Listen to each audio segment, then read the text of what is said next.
여러분 안녕하십니까? 누리PD 김준입니다.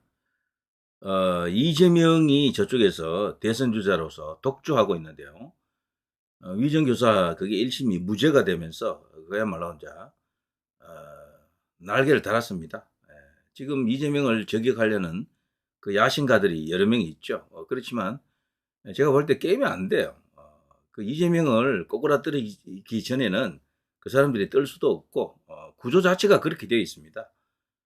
그 사람들이 아무리 들이대봐도 그 감이 안 된다고 보는 거죠. 그쪽 좌파들이 볼 때는요. 야권 지지자들은 제가 그 동향을 잘 알고 있는데 기본적으로 김동연도 그렇고 김경수도 그렇고 감이 안 된다 그러더라고. 그릇 자체가 그만큼 안 된다라는 거지. 그럼 이재명은 그릇이 되느냐라고 이제 보수에서 생각할 수가 있겠지만 그들은요. 김대중 노무현보다도 좋다 그러더라고요. 더 크다라고 하더라고요. 어쨌거나 그 사람들은. 그러니 그거는 그들의 생각이지만 어쨌거나 진영 대 진영으로 나눠져 있기 때문에 그런 생각을 우리가 객관적으로 들여다봐야 됩니다. 제가 볼 때 이재명은 지지율이 더 떨어지지 않는 한 법정에서 아웃시킨다라는 것은 굉장히 어렵습니다. 굉장히.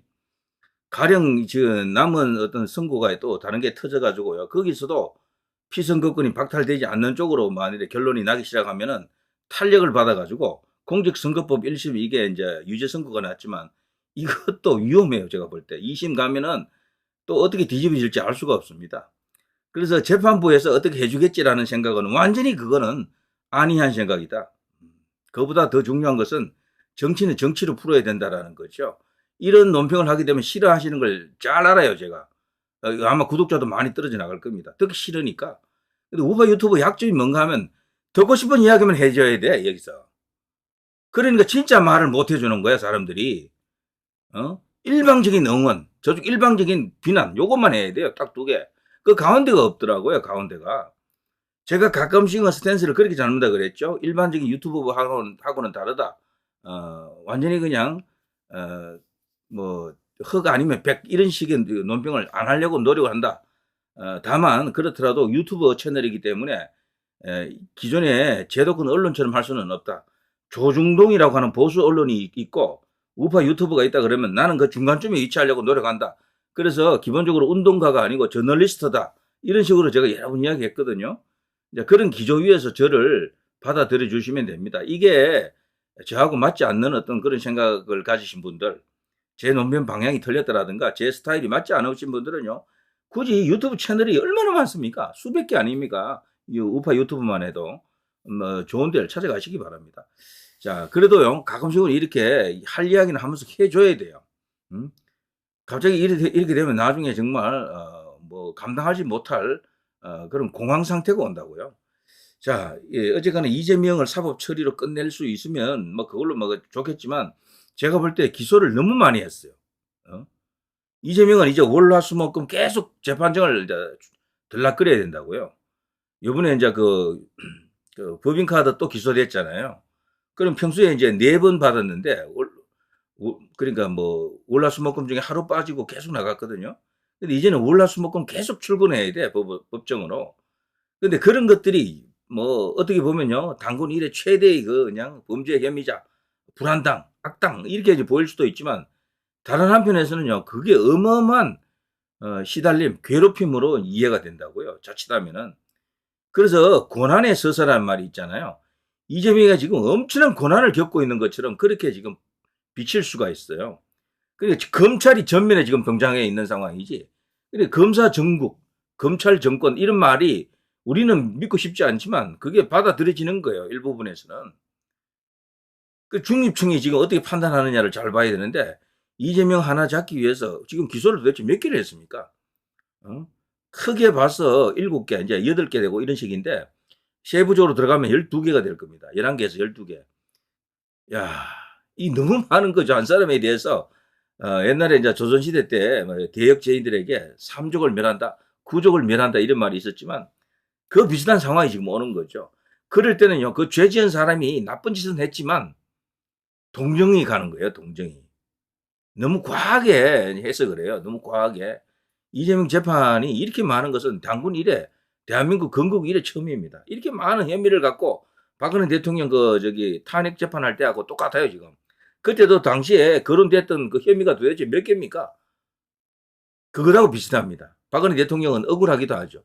죄도 짓지도 않았는데 그런 식으로 또 당했고.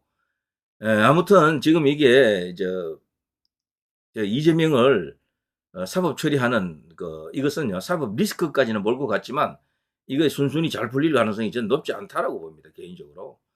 정규재 같은 사람이 요즘 막 나가는 말을 하죠. 그 1심 선고 거기 잘못됐다. 위정교사 사건 말고요. 그 공직선거법 그게 유죄 선고 났잖아요. 그거 잘못됐다. 그거는 무죄다라고 주장했지 않습니까?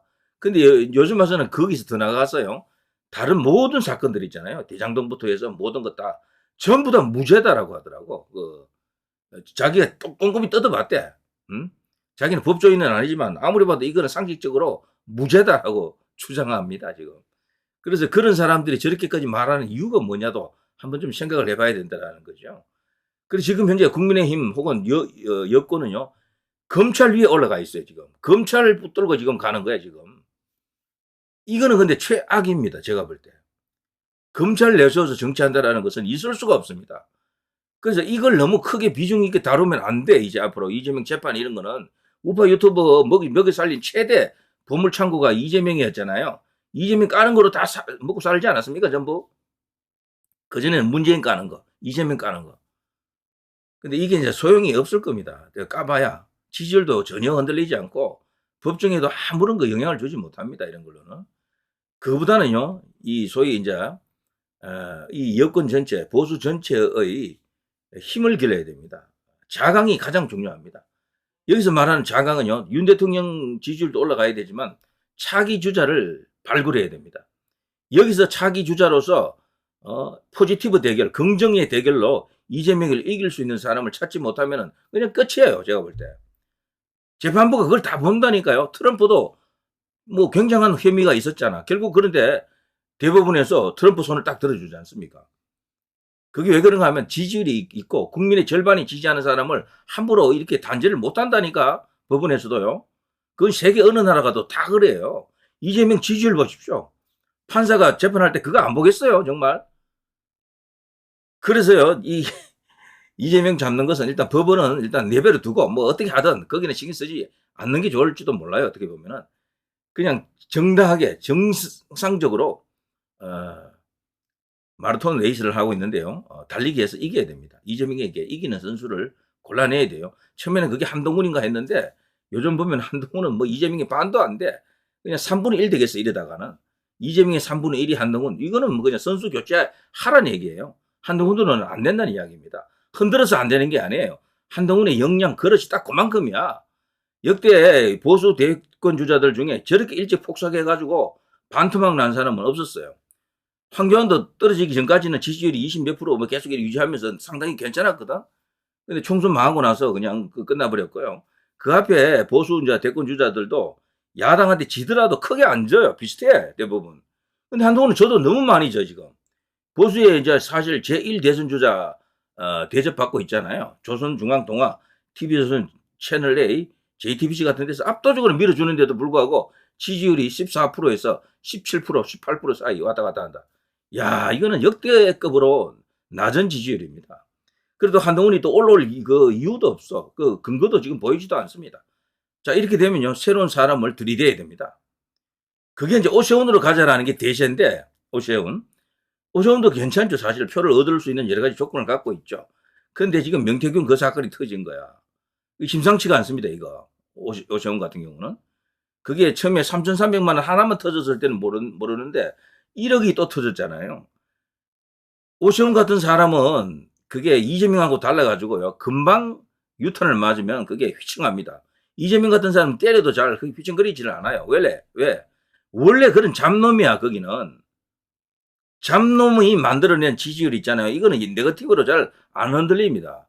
그 대표적인 인물 중에 한 명이 이명박 대통령이죠.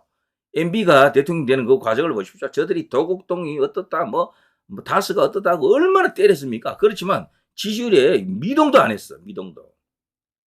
근데 이회창 같은 사람, 고건 같은 사람, 반기문 같은 사람, 이런 사람은 깨끗하고 도덕적이고 뭔가 그렇게 보이잖아요. 네거티브 좀 들어가니까 바로 그냥 와장창하고 무너지잖아요. 그게 사람마다 달라서 그래요. 이미지가 달라서 그렇습니다. 깨끗한 이미지는 좋은데 그런 이미지는 쉽게 더러워져요. 금방 네거티브에 무너집니다. 저는 한동훈도 요런 스타일이라고 보거든. 깨끗한 이미지를 갖고 있습니다. 검사 출신 치고 이례적으로 깨끗한 이미지를 갖고 있는데 이것은 달리 말하면 장점이 아니에요. 그거는 뜨는 데는 도움이 되지만 네거티브에는 취약할 수밖에 없습니다. 한동훈은 지금까지 네거티브 당해 본 적이 없어요. 그 집안 이야기로 그 이제 처가 이야기로 네거티브 본격적으로 들어가게 되면은 저는 꼼짝 못한다고 봐요. 그래서 이게 이 우파에서 새로 내세울 사람은요 조건 중에 하나가 이 네거티브에 강한 사람 찾아야 됩니다. 에, 홍준표도 좀 강할 것 같아요. 거기도 약간 잡스러운 스타일이잖아요. 어떻게 보면. 근데 잡스럽다라는 표현보다는 뭔가 이렇게 막 여기저기 굴러먹은 그런 느낌도 들죠. 그래서 웬만큼 맞아도 이렇게 크게 흔들리지 않을 겁니다. 맷집이 좋다는 이야기죠. 맷집이. 근데 오세훈은 안 해요. 제가 볼 때. 오세훈은 맷집이 세지 않습니다. 저 분명히 무너집니다. 저. 그러면은 저 한동훈도 그렇고 오세훈도 그렇고 그럼 누구를 내셔야 됩니까? 그 누구를. 그래서 법으로 잡으려고 하는 것보다도 법은 법이고 뭐 그냥 내버려 두고 이미 기소가 다 됐으니까 뭐 검찰이 알아서 할 일이고요. 우파 운동의 이제 뭐 방향이랄까 이런 것은 결국 이제 이 자강을 이뤄야 되는데 자강의 최대 핵심 포인트는 차기 주자를 발굴해야 됩니다. 자, 홍준표로 가볼까요? 홍준표. 홍준표도 괜찮다고 봅니다, 저는. 솔직히 개인적으로 이재명하고 홍준표하고 1대1로 그냥 맞다이 치면은 박빙의 승부를 연출할 것으로 봅니다, 저는. 홍준표도 괜찮아요, 사실은. 굉장히 그 경험도 많고 능력도 있고 국정 경험에 대해서는 더 이상 뭐 필요 없잖아요. 그 다만 이 사람의 노선이 약간 좌파적 코드를 좀 갖고 있습니다, 홍준표도 사실은. 자, 그런 것도 있고 그리고 또 이미지가 조금 뭐 이렇게 걸레 같은 그런 분위기로 보는 사람들이 있거든요. 저는 걸레 아니라고 봅니다만 어쨌거나 좀 그렇게 좋지 않게 보는 사람들이 있습니다. 떠벌이 막 이런 식으로 보는 경우가 있는데 그러나 이 사람이 만만치가 않아요. 홍준표. 많이 알고 그리고 토론해 보면 밀리지 않습니다. 절대로. 홍준표 참 괜찮은 사람인데 어쨌거나 전성기가 조금 지난 느낌이 있죠. 한동훈은 아니고 오세훈은 아니면 홍준표로 다 이제 결집할까요? 괜찮습니까? 아니, 홍준표 안 돼. 그럼 누구로 갑니까? 자, 여기서 답을 찾아야 됩니다, 이제. 근데 답도 말이죠. 언제나 이게 우리 앞에 있는 게 아니에요. 때가 왔을 때 그 답을 잡아야 됩니다. 나중에 지나놓고 보면, 그 답이 지나가 버렸네. 다시 주워 담을 수가 없습니다. 제가 볼 때는요, 김문수에게 그 시간이 왔는데 지금 놓치고 있는 중이에요. 이대로 가버리면 김문수 갑자기 올라올 수 있을 것 같아요? 그거는 윤석열 대통령이 김문수 총리 카드를 들이대기 전에는 불가능합니다. 어떤 방법으로도 뜰 수가 없어요. 어떻게? 언론에서 아주 취급도 안 하는데, 보도도 안 해주는데, 나타나는 일 자체가 없어요. 여론조사에 포함도 안 되고, 그런 사람 어떻게 띄웁니까? 불가능하지.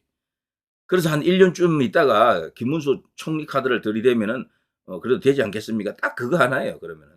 딱 그거 하나. 윤석열 대통령이 나 쥐고 있다라고 봐야 되겠지, 그렇게 되면은. 자, 아무튼요. 자, 이런 속에서 이재명을 어떻게 누가 처단할 수가 있는가? 무대 위에서 1대1로 정면 승부를 펼쳐가지고 이길 수가 있는가? 이런 겁니다. 지금 사법 리스크에 너무 의존하면요. 가다가 반대로 나왔을 때는 그 역풍을 감당을 못 합니다. 이재명 또 무죄 나왔네? 피선거권 박탈 안 됐네? 이런 선거가 또 나와버리면은 그냥 뭐 그거는 그냥 괴물이 되는 겁니다.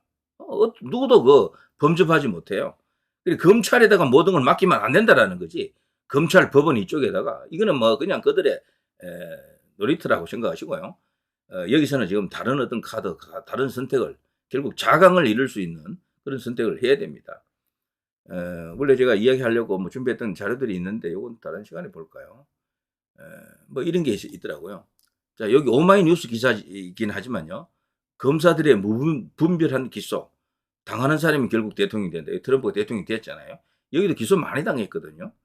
그러니까 이게요. 이 트럼프를 더 구하려고 지키려고 사람들이 결집을 해버립니다. 이재명하고 똑같아요. 어떻게 보면은 이재명을 지키기 위해서 더 결집해버리고 그 결집하는 사람이 전부 이재명을 뭐 무조건 좋아하는 사람은 아니에요.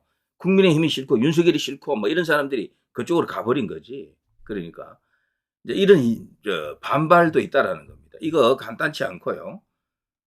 이런 것도 있죠. 여기 이재용 이거는 제가 일단 생략하겠습니다. 이건 다른 시간에 하도록 하고요. 자, 보수농객 정규제 이재명 1심 판결 잘못했다. 쭉쭉 합니다. 정규제 도대체 왜 이재명을 변명하고 옹호하는가? 뉴데일리. 이재명은 생활형 잡범이고 윤석열은 국사범이다. 정규제의 직격. 자, 이 정규제의 논리는 딴 거 없습니다. 이 한동훈도 마찬가지고요. 윤석열, 한동훈은 대통령이 되어서도 안 되고 될 수도 없는 사람들이다. 이런 입장을 지금도 갖고 있어요. 박근혜 대통령, 이명박 대통령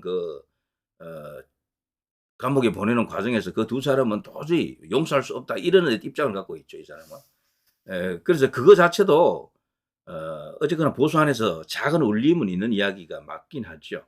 근데 윤석열 대통령은 그거를 벗어나기 위해서 나름대로 노력했다라고 생각합니다. 박근혜 대통령에게 여러 번 사과를 했고, 한동훈은 아직 이제 그 언저리에 가지도 못했어요. 자, 어쨌거나 이런 식의 논리를 갖고 있고요. 이재명의 재판에 대해서, 이 범죄 혐의에 대해서 이 사람이 들여다보니까, 전부 올 무죄다. 이렇게 주장하는 상황. 자, 홍준표, 정치인 퇴출은 국민 손으로 해야 된다. 수사와 판사의 목매는 검사 정치는 사실 보수 지형을 좁히는 그야말로 자살골이다라는 입장을 갖고 있어요. 그래서 이 사람 말 속에는 그런 거 하지 말고 나를 대표로 내세워라. 내가 선수로 뛰어가지고 이재명 잡아줄게. 이 이야기입니다. 자, 이렇게 하면 할수록 이 보수 주자들의 몸이 작아져요. 몸집이 작아집니다. 이재명을 검사라든가 이 법원에다가 맡겨놓고 이걸 자꾸 해결하려고 그러면은 정치 영역이 죽어가는 거죠. 몸집이 더 이렇게 스몰해진다. 작아진다. 자, 이런 이야기가 뭐 반드시 100%다 옳다는 이야기는 아니지만 여기 새겨 볼 만한 이야기도 있다라는 그런 식으로 이야기가 되겠죠. 자, 그러면서 홍준표 대통령 공천 의견 표명할 수 있어야 하면서 용산 대통령실에 대해서는 계속 이렇게 긍정적인 반응을 보이고 있습니다. 자, 적대적 공생관계 오래 가지 않는다. 나쁜 놈들 전성시대를 열어주고 있다. 지금 검찰 공화국처럼 되어 있으면은 오히려 이재명이 더 놀기 좋다라는 거죠. 이 사람 말로는. 이재명 감옥을 못 보낸다라는 생각을 갖고 있어요. 이 홍준표는. 상수다라고 하더라고요. 이재명은 상수다. 상수는 어떤 변수에도 흔들리지 않는다는 이야기거든.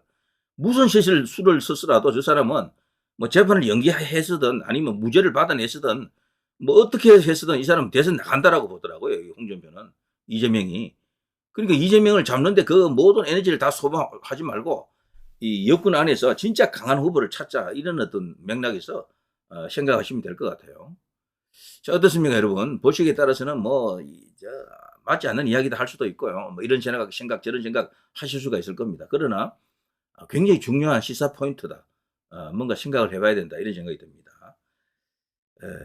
제가 이 방송 원래는 하지 말까도 생각했는데 할 필요도 있다고 생각합니다. 어떻게 보면은 이런 목소리가 너무 없는 것 같아요. 우파 유튜브 안에는 전부 일방적인 것만 있어요. 좀 일방적인 것만. 근데 일방적인 것이 사실과 팩트와 연결하면 좋은데 그게 너무도 극단적으로 왜곡되거나 과장된 게 많아서 가끔은 제가 이런 말을 해야 됩니다. 가끔은 이런 방송을 가능 한 20, 30개 하다가 1개 정도는 해야 된다라고 생각해요. 자, 누리 PD 김준희였습니다.